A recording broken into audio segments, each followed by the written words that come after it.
முதலாவது அவர் கொடுக்குற ஆசீர்வாதம் பொல்லாங்கிலிருந்து நம்ம விளக்கு. ரெண்டாவது தேவனுக்கு கொடுக்குற ஆசீர்வாதம் சமாதானம்.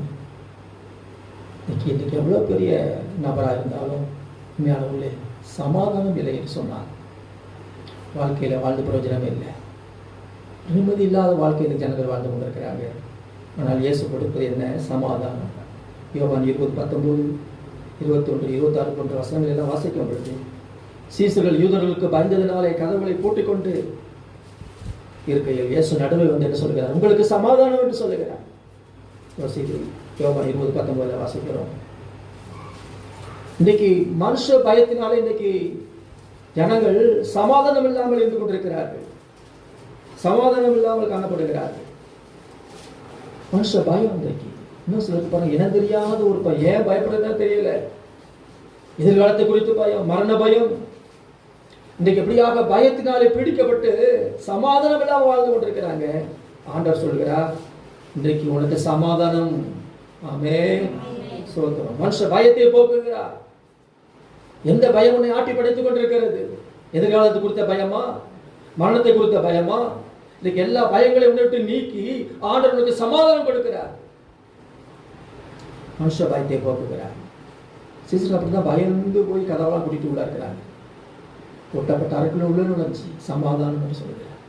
இப்போ சமாதானம் எவ்வளவு முக்கியம், சமாதானம் நமக்கு எவ்வளவு அவசியம் என்பதை பாருங்கள். அல்லேலூயா. இந்த வாழ் நாட்களில் எப்படி வாழணும்? நம்ம சமாதானமாக வாழணும். சமாதானமாக வாழணும். கலக்கத்தோட பயத்தோட வாழக்கூட. ஸ்தோத்திரம். என்ன வாழ்வுகளே, அப்போ இனிமேல் நம்ம கர்த்தருக்கு பயந்து கதவை பூட்டிக்கொண்டு வாழ்ந்த காலமெல்லாம் போதும். ஆமென். ஐயா அவங்க நினைப்பாங்க, இவங்க நினைப்பாங்கன்னு சொல்லி பயந்து கதவை பூட்டிக்கொண்டு இருக்காதீங்க. ஸ்தோத்திரம். கர்த்தருக்காக வெளியே வாருங்கள். கர்த்தருக்காக எழும்புங்கள். எழுந்து பிரகாசியுங்கள். எரிந்து பிரகாசியுங்கள். யோவான் எரிந்து பிரகாசிக்கிற விளக்கை போல இருந்தார். ஆமென். எரிந்து பிரகாசிக்கிற விளக்காக இருந்தான் அவன். ஆமென். விசுவாசிக்கிறீங்க? ஆமென்.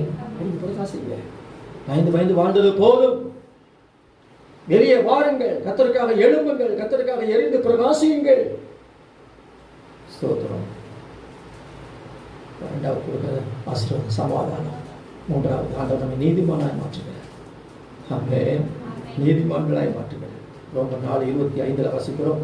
நம்முடைய பாவங்களுக்காக ஒப்பு கொடுக்கப்பட்டோம்.